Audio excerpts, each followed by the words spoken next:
Giving up the bounty of picks and the largest guaranteed contract in NFL history. This was really hard. This was a journey that I had to get comfortable with, and I got comfortable with it the more people we talked to about Deshaun as a person. And the reasons ownership gambled with the loyalty of arguably the best and most disappointed fan base in the league.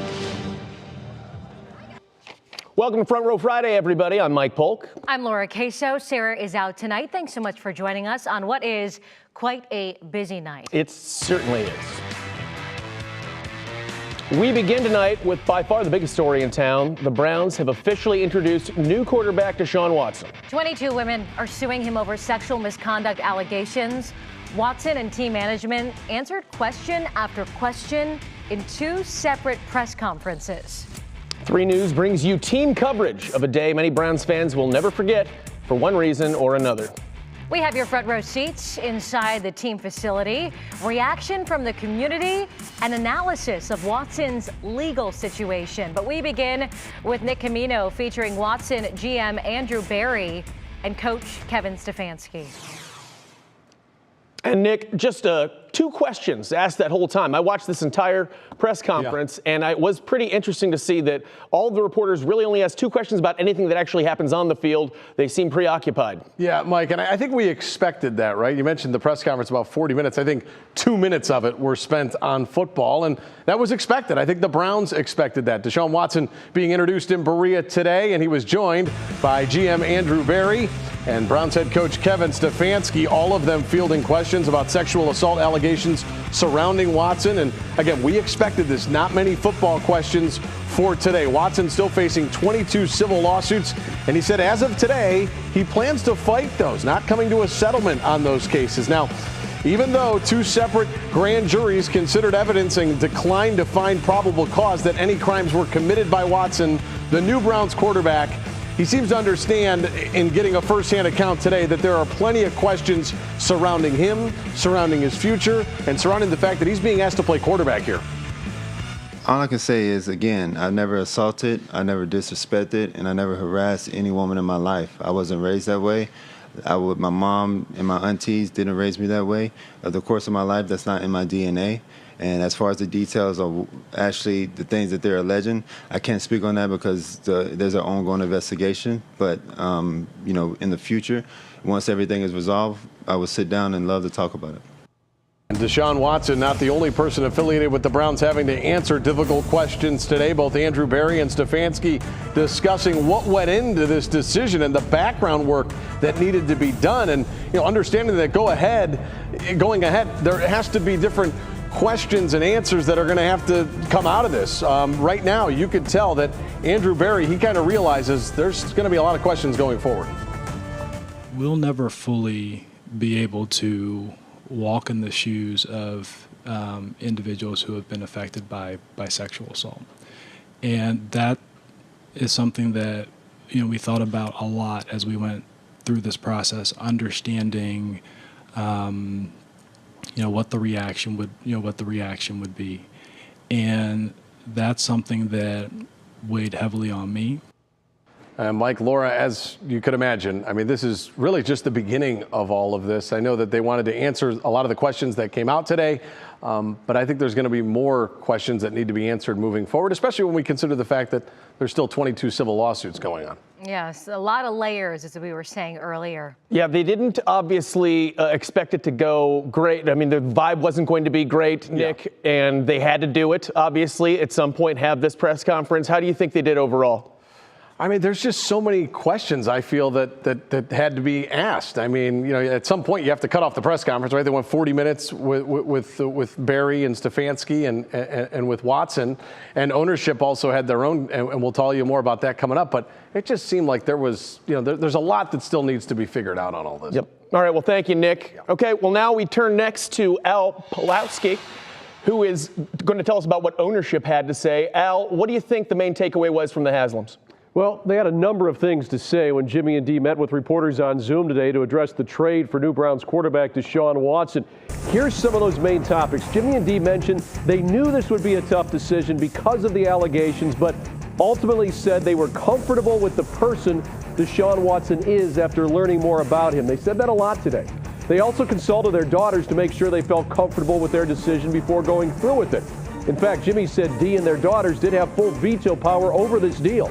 Jimmy Haslam said this process has raised awareness on sexual abuse. Dee and I have been in our organization strong believers in diversity of color, gender, thought, and will continue to promote that. I can't speak for Dee. I know personally this has raised my awareness on the issue of sexual abuse, and it's something we'll pay a lot more attention to going forward. Haslam's also said that Watson asked them if he were to come to Cleveland, what community organizations the team was involved with, because giving back has always been important to him. So, Mike, many layers here with this Deshaun Watson signing. Many people talked today, and I'm sure we'll continue talking about this one. Complicated day for Browns fans. Thanks a lot, Al. You got it. Ownership risked fracturing a fan base by acquiring a player with more than 20 women, accusing him of sexual misconduct. Emma Henderson joins us live now from Berea with a reaction from local advocates. Hi, Emma. Hi. Well, we've been in touch with the Cleveland Rape Crisis Center today, as well as other sexual assault survivor advocates, because they've been receiving a large amount of donations into their organizations, but they've also seen a large influx of discussion. Now, the center didn't have anyone available today for the reaction, saying it's been quite a week. Watson hasn't been charged with anything, but is facing sexual misconduct allegations from 22 women. One local advocate I spoke to said they'd seen the discussion trigger survivors, and at times she feels defeated with the conversation of money and Super Bowls growing louder than the voices of victims in our community. This conversation has poured into social media and forums like Cleveland Brown Women's Group on Facebook that has more than 6,000 members. We still love our team. Even if we don't agree with the trade, none of us know the person. And I think we have all finally agreed to give it a shot and see where it goes. Of course, keep a guard up. Now, Lochner says they are planning to get together later in the summer and that they're actually going to be doing a 50-50 raffle in support of the Cleveland Rape Crisis Center. It's really hard to understate how these survivor advocates are feeling right now. I've had some tell me that they feel really defeated, and others say this has been a wake-up call for how much work they still have to do. I'm going to send it back to you guys in studio. All right, Emma Henderson live for us tonight. Emma, thank you. Questions remain about the status of the legal complications Watson still faces. So far, 2 different Texas grand juries have chosen not to indict him on any criminal charges. Brandon Simmons breaks it down for you. The grand jury is the first group of people who must decide whether there is probable cause that a person committed a felony. Of the 22 allegations against Deshaun Watson, a grand jury failed to indict 9 cases in Harris County, a separate grand jury reaching the same decision on a case in Brazoria County. After seeing that from 2 separate grand juries, my belief is that there's actually not enough evidence, legally speaking, for these cases to go forward on criminal charges. Attorney Michael Gableman says the grand jury process is often considered the easy part for the prosecution, as there is a much lower standard to charge someone than there would be to get a conviction down the road. Law professor Aisha Bell Hardaway concurs, but it also depends on how the evidence is presented. The testimony and the evidence presented by the police and the prosecutors was not enough for the grand jury to say that there was probable cause that the individual committed a crime. Despite that, there's still reason for Watson to avoid the subject in public, as more evidence could be presented at a later time. Those who are suspected of crime certainly want to do everything that they can to protect their Fifth Amendment rights. The Browns organization also explained why they didn't reach out to the accusers or their attorneys, saying they didn't want to interfere in the criminal investigation. Don't want to be in a position where you might be, where what you're doing might be construed as tampering with witnesses, trying to get them to change their story. Bell Hardaway says it's also a business decision, and reputation could also play a role. The NFL has been criticized for the manner and the tone of the questions that were posed to some of the women that were in fact interviewed. Now, the one thing we can be certain of is that there's not enough evidence in either direction for any of us to really make a good decision about what happened. We're all getting secondhand accounts. We don't know what was presented to the grand jury. So right now we're all relying on emotion, and we know that's pulling all of us in different directions. In Cleveland, I'm Brandon Simmons, 3 News. Brandon, thanks. And our Browns coverage continues online and on our app. Head to WKYT.com for the latest articles and videos from today's press conferences. We'll update those, of course, as soon as we learn more. Well, now that we're done talking about our local sports team, we can lighten up and move away from the hard news and start having some fun. Jason joins us for 3 on 3. Are you guys ready? Yes, let's get after it. Yes, we are. Let's get to it. Let's get to it. First up, concert or spin class. Coldplay is going green with its latest world tour, and it's calling on its fans to power the show with stationary bikes planted around the arena. How neat! The more fans pedal, the more energy is added to the show, and a kinetic dance floor is there for those who aren't spin savvy. The lights, screens, and audio systems consume less energy. The stage is made out of bamboo and recycled steel. What do you think of that, Jason? Ooh, I think this might be good. You know, I didn't, when I normally go to concerts, I don't expect to do a whole lot of work other than like jumping up and down and like screaming and taking pictures and stuff. But I think this could really incite a whole lot of positivity about exercise and, still being able to have a good time with your friends. How about you, Laura? Do you want to work when you go to House of Blues to watch your band? So not really, but I came in today and I had a lot of energy. I was singing, and after seeing them spin, I'm feeling it. It reminds me of Soul Cycle. Have you guys ever done that? Oh, no, yes. Of course not. Okay, well. Boy, you really brought the heat there. Laura can sing, by the way. I can't, we're going to make her do it later on. I was really feeling it earlier today, start of the 7th. I do like the idea of it. I've always wondered why they don't do that at gyms. Like, as long as everyone's just at the gym pedaling, let's use that energy. Let's hook some lamps up. I agree. Power the street lights with it. Come on, 24-hour fitness. You should start a business, Mike Polk. I just might. Last point on this. Would it be weird to do this at like a Kenny G show or something real mellow? I'll bet you there'd just be Not pitch at all. black. No, I think it's good, but like. Who gets stoked enough at a Kenny G show to run on a treadmill? I do. All right, well, that's you. Okay, coming up next, picture day gone wrong. These photos are from students at an elementary school in Indianapolis. Do you notice anything strange, folks? They all blend in with the background behind them. That's because picture day happened to land on, you guessed it, St. Patrick's Day. And wearing green apparently doesn't mix well with the photographer's green screen. Exhibit A right there, a girl embedded in a flower field, or there's the boy popping out of a farm field. Those are keepers. What do you think of those pictures, Laura? I think that they're cute. I did read somewhere that those parents can have a redo for those. What I think is a little alarming about this story is that the photographers did not know this. Yeah, they're bad photographers. Very bad. I didn't want to say it. Yeah, how about you, Jason? Do you have any pictures pictures look like that? Surprise. I don't know if I can see baby Jackson, like that, everything all blended honey, in. Get a but retake. You know what? It reminds me of Marty McFly from Back to the Future. I think it was in part 2, actually. Those kids are disappearing. They were fading away. Excellent reference. Oh, yeah, I could appreciate that. Okay, finally, we have heard of inflation, but how about lunchflation? If you feel like you're working more for your lunch these days, you're not alone. Restaurant prices are up nearly 7% in last year alone. According to the tech company Square, sandwich prices are up 14%, salads 11%, burgers 8%, and tacos 12% in the last year. The problem? Labor shortages and higher costs for ingredients. Do you find that eating out is more expensive, guys? Well, you know what? Meal prepping never sounded so good. Yeah, I was going to say, but at the grocery store, it's a similar thing. I feel like my bill just keeps getting higher and higher, probably by $20 since kind of this whole COVID thing. So I think we're going to see that in other places too. And these chicken wing prices are outrageous, Cleveland, and I will avenge you. I'm going to look into it. We're going to get these chicken wing prices down. It's ludicrous. I don't know how people can put families through schools with chicken wings these days. She's on it. Mike's going to start a petition here very soon. I got you guys. All right. Thanks, everybody. That's 3 on 3. We got more Front Row Friday coming your way, including our Fridays of the week and a special honor for our own Leon Bibb. It's so amazing. Jason, what's coming up in the forecast, too? Oh, that forecast, you guys, I promise you this. We're going back into the basket of winter for this weekend, Saturday and Sunday, and likely into Monday as well. But there is a silver lining in the forecast. I'll point that out in that 7-day full forecast coming up next. Live look outside, a bit grim, a bit dreary, and a bit damp. Spooky. My goodness. Front Row is sponsored by the Calvetta Brothers Floor Show. It's time to fall in love again with your home. There are so many people in need in Northeast Ohio. And so many inspiring individuals and organizations working tirelessly to help.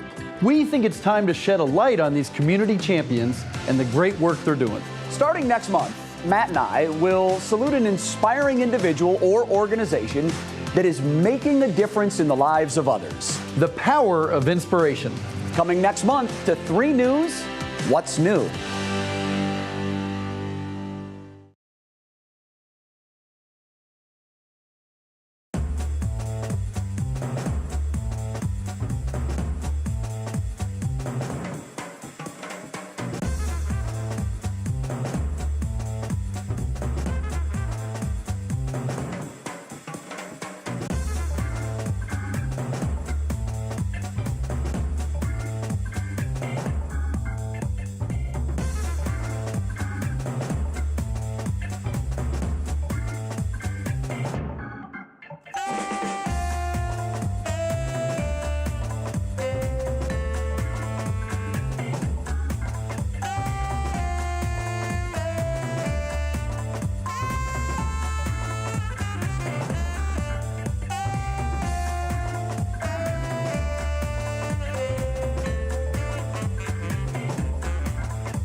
A soggy front row Friday is happening across Northeast Ohio. Take a look at this, my friends. The sun is really trying to burst through right now and provide us a little bit of a beautiful sunset. But it is wet out there. It is nasty out there. It's sort of that raw feeling that we're experiencing across Northeast Ohio for this evening. So let's talk about what it looks like for the rest of your Friday evening into the overnight hours. We're tracking some light to moderate shower activity continuing to move through the area. We have an area of low pressure up to our north right now. We're throwing back a lot of energy right back down towards the south. And we'll have that trough really digging into the area over the weekend as well. You can see where some light rain's beginning to move through portions of Strongsville, Cleveland, even down towards Medina. Also Chippewa, you got a little bit of light rain as well. This is the system that we're talking about right now. You can see where all of this energy is coming right out of Canada and wrapping around as this trough digs. It's an elongated area of low pressure. It is likely going to amplify the ridge of high pressure out back over towards the west. So we have all this cold air moving right on into the area. So this is really going to take us down to what it feels like winter for the weekend. 30s on tap for us on Saturday, 30s on tap for us on Sunday, likely low 30s with more lake effect snow showers beginning to move through. Here's your National Designer hour by hour forecast. Okay, for the rest of the evening, temperature slipping just a little bit back into the 30s overnight tonight. Notice this wraparound pattern again beginning to move through early for tomorrow morning. Temperatures will kind of flirt with the mid-30s in some areas for tomorrow. You get that rain-snow mix sort of tier happening across the region. But mid to low 30s, we'll have sort of that snow really taking over for rainfall for us for tomorrow afternoon. I think for the most part, temperatures will really start to slip down into the evening and overnight hours. That's when we'll have more of that snow effect really taking hold across Northeast Ohio. There goes the bands. Early Sunday morning through the midday, you can see temperatures struggling on Sunday to get out of the 30s. Your Union Home Mortgage 7A will show that we start to brighten things up just a little bit. Monday, mid-30s, low 40s. Rain expected late on Tuesday, but by the time we get to Wednesday and Thursday, we get a pop of energy coming in. Warmer air coming out of the south pushes us up into the 60s, but also maybe a little bit of turbulent air moving through as well on Thursday. Rain with a few rumbles. More Front Row Friday coming up in just a couple minutes.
Welcome back, everybody. We just found out Jason's only been in one wedding, and I find that hard to believe because you're a very friendly person. People don't like me. That's not true. I don't like them. Your friends are just too smart to get married. It's time now for our Fridays, and here we go.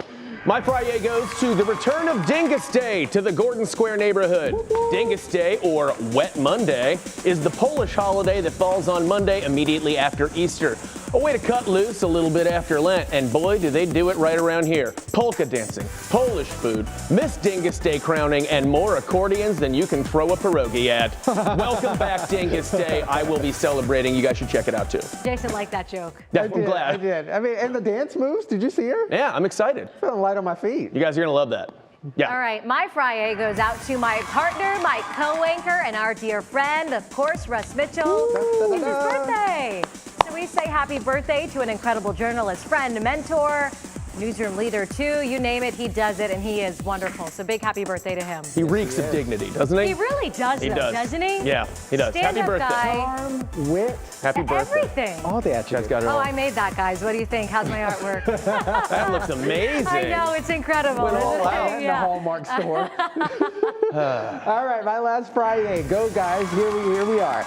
Brave pigs. Check this out. Okay. Wow. Pigs have interesting ones. You guys have probably seen this on social media. Okay, so there's a bear that hops into the pen. This is amazing. And this one pig is not having it. Okay, it's like, you got to get out of here.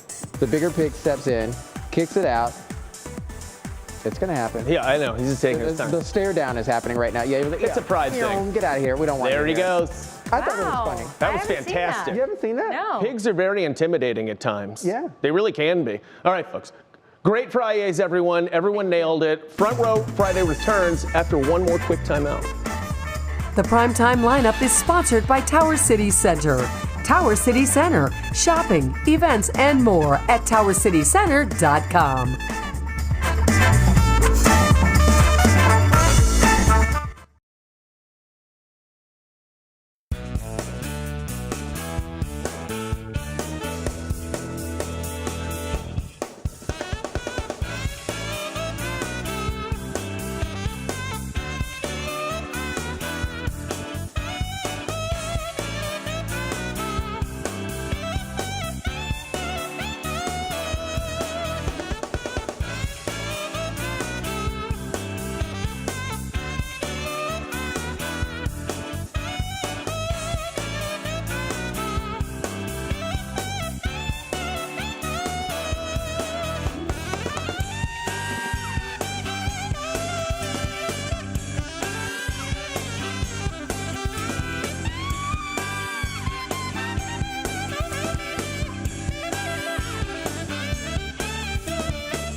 Before we go, a huge congratulations to our very own TV news icon, Leon Bibb. The city officially renamed a street after him today. Now you can take a trip down Leon Bibb Way at East 105th Street and Parkgate Avenue. He grew up in a home right down the street in the Glenville neighborhood. Congratulations, buddy. Amazing. So well deserved. Thanks for watching, everybody. Have a good night.